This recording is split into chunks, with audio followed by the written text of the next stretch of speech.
တို့တွေရီးစားတွေနဲ့ကဲနေတဲ့အချိန်မှာငါတို့ဘာလုပ်နေစားလုပ်နေတာအဲ့ဒါကြောင့်မလို့ဘာဖြစ်တာတော့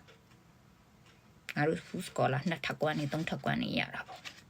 အဲ့မဲ့လည်းတချို့ကလည်းဘာဖြစ်လဲရီးစားနဲ့ကဲကြပါတယ်ကျမ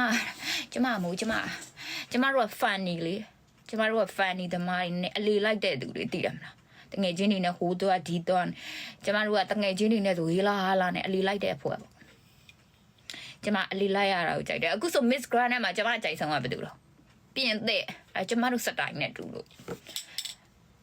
စပင်းတူကိုချုပ်ပြီးပါလောက်လိုက်ပေးလိုက်တာဟိုတနေ့တော့ကကျမရဲ့ဟိုဒီနားမှာတင်ထားတဲ့ဟိုလေဟိုကပါလဲ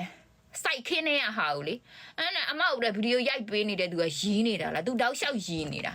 အဲ့ဒါဘာလဲဆိုကျမပောက်ခဲ့ရလေးစပြောနေလို့ဘာကြောင့်လဲဆိုကျမတို့သွားတဲ့ဘူးချွန်းမဦးလေဓာတ်ပုံရိုက်ထားတဲ့ဓာတ်ပုံရိုက်ထားတာတွေကလေတကယ်ကူမလေးတလားဟိုစားကျမတို့ဟိုစားကိုသွားတဲ့